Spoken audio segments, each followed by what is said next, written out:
With a return to WWE seemingly teased and more, this is Wrestling Hub. My name is John, and you're watching the Wrestling Report. Before we get into the rest of the video, make sure you subscribe to Wrestling Hub and turn on all notifications to stay up to date with everything in the world of pro wrestling. Also, don't forget to follow us on Instagram at Wrestling Hub Official and follow us on Twitter at Wrestling_Hub.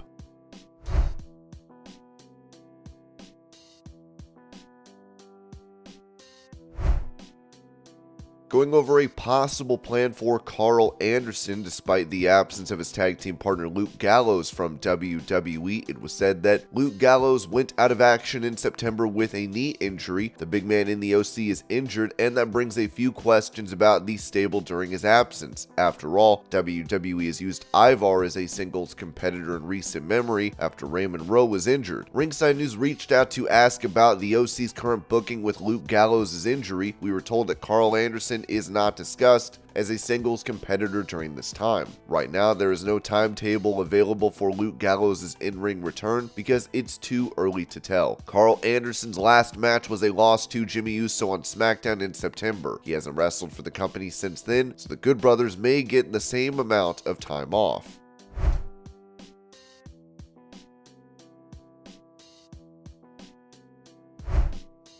Addressing the rumor of him signing a WWE contract, Kevin Nash said this about getting back in the ring on his Click This podcast. I haven't signed You couldn't get me back in the ring. If you shoot me in the back of the head before I'd get in a ring. Triple H was 45 when he went to Saudi Arabia and did a Harley race over the top rope and tore his pec. I blew a quad taking a step. You think I'm getting back in the ring at 64?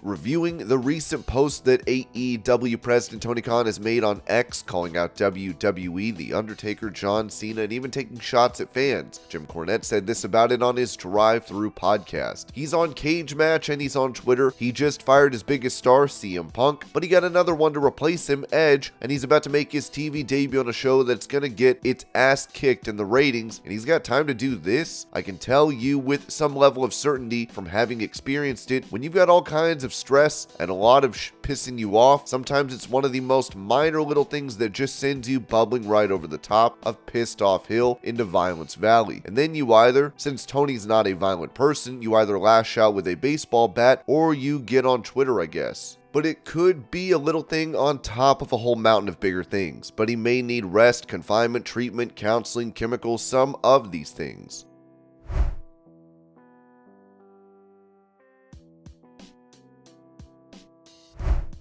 Specifically going over Tony Khan's comments regarding his mother being in the hospital a year ago and him hearing about WWE attempting to tamper with AEW contracts. Eric Bischoff noted on his 83 Weeks podcast, I think he went way too far. If I had a relationship with Tony that he would listen to anything that I had to say, it would be to not sell. This is not the time to pull your pants down and show the world your ass. This is not the time to overreact. This is not the time to get overly emotional. This is not the time to bring something as personal as he did with regard to his mother's health and tie it into the evil WWE. This is not the time. He may feel that way, and I'm sure Tony has family and friends he can talk to, but talking about how much you hate a certain amount of the audience with your heart and soul, it was not the time. Even if he believes it, it was not the time. Tony the individual did not do himself any favors, and Tony Khan, the president of AEW, did not do the brand any favors, and he did not do the network he's in a partnership with any favors. You have to have a level of judgment.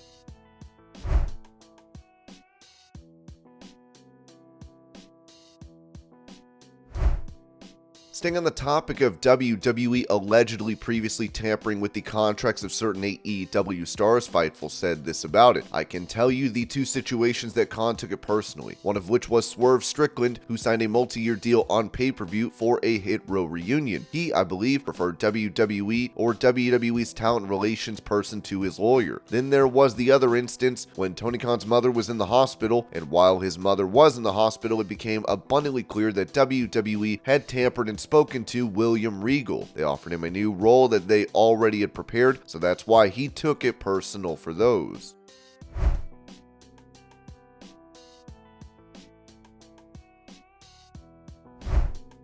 Going over highlights of an interview between Fightful and former WWE star CJ Perry, it was said that Shawn informed CJ that she had over 230 matches in the WWE, which CJ was shocked to hear. Shawn asked CJ if she planned on getting in the ring to wrestle at AEW. CJ said she wants to help make champions and is launching a management company and scouting. CJ was non-committal to wrestling.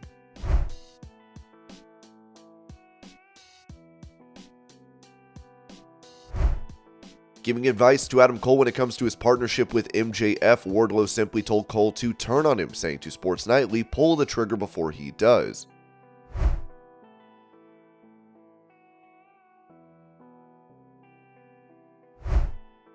Noting the status of Sammy Guevara for an in-ring return after he suffered a concussion back at Wrestle Dream, Dave Meltzer said on Wrestling Observer Radio that Sammy Guevara, just throwing this in, I know he wants to be ready Wednesday. I don't know if it will happen, but he had a setback, but overall, he was doing well recovering from the concussion at the last pay-per-view. He should be back relatively soon, at least that's the hope. The Wednesday show is right outside of Houston, and that's where he's from, but he doesn't know if he'll be cleared by then.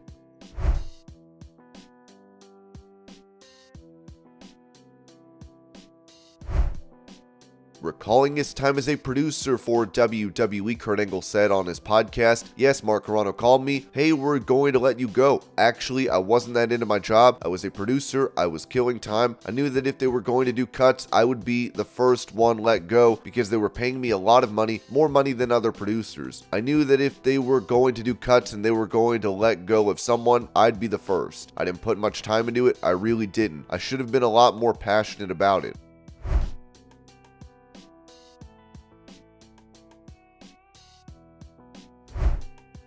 Revealing who led to his return to WWE at Backlash earlier in the year, Carlito told the Ring of Wrestling show, "Bad Bunny is a fan. I think he was a fan of mine growing up. One of his ideas was he thought it'd be a great idea for me to be a part of it. You know, of course, being in Puerto Rico, you know, it just made perfect sense."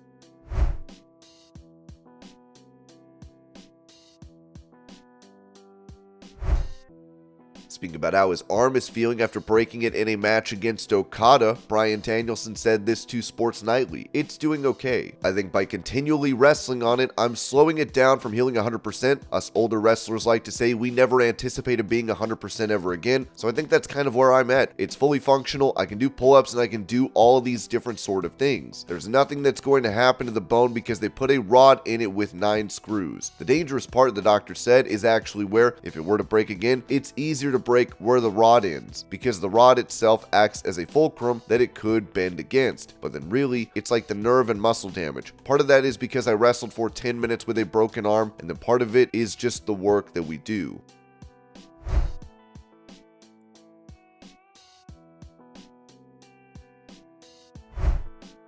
Responding to a fan that claimed all he does is go on vacation, Roman Reigns posted this video. "This for you. Hey, Theory Pill, I don't know who you are, but my buddy does. Says you've been running your mouth, saying I've been on the job, that I've been on vacation doing whatever you think I've been doing. But that's the thing, you don't know what I've been doing.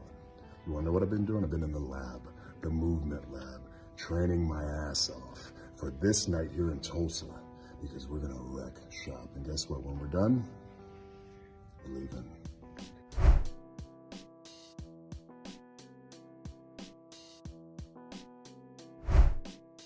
Explaining the influence Vince McMahon has in WWE these days under the ownership of TKO Group Holdings, Dave Meltzer said on Wrestling Observer Radio that, well, he's out of creative. It's a big story because Ari Emanuel, when they were on the verge of closing the deal, and it actually closed the deal in April, did media rounds and said, "Vince will be in charge of the company, WWE, and if me and Vince have a disagreement, it goes the way Vince wants because Vince is the guy." So then the deal went through. It only really went through about a month ago, and already Vince is out of creative because of Ari Emanuel. So this is a real interesting thing because it is the first time Vince is now in the position that his father was in '84, when his father had run the company for years and years and years, and then he was just an employee of Vince Jr. Although he hates that term, Vincent Kennedy McMahon was the guy making all the decisions, and now Vince was in fact overruled. Even though when he merged the company, he was told this would not happen, it did happen, and it's a really interesting thing. In that statement when Ari Emanuel was talking about the reasons the stock is down, and he mentioned Vince's name. So it is very interesting, I think, what is going to happen, but Vince's power is clearly marginalized. There's no way around that.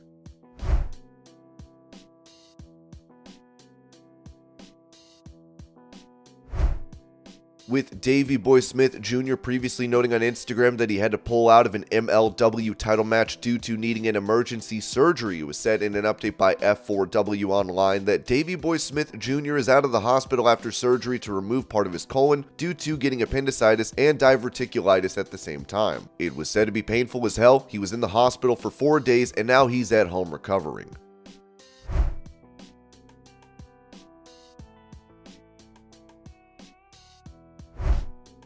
Ring of Honor producer and ambassador Kerry Silken is having health issues, as it was said that former Ring of Honor owner and ambassador Kerry Silken was briefly hospitalized last week. PWInsider.com has confirmed. We'd like to send Silken, who spent a lot of time and money to bring Ring of Honor to the masses and helped a lot of talents on their path to becoming international stars, all of our best wishes.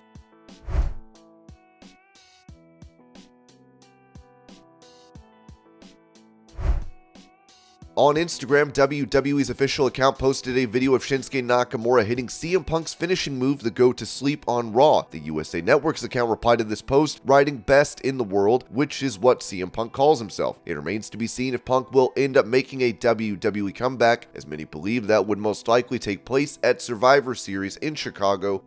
And this was your Pro Wrestling News Update. I hope you're all having a great day. Thank you so much for watching, and I'll see y'all later.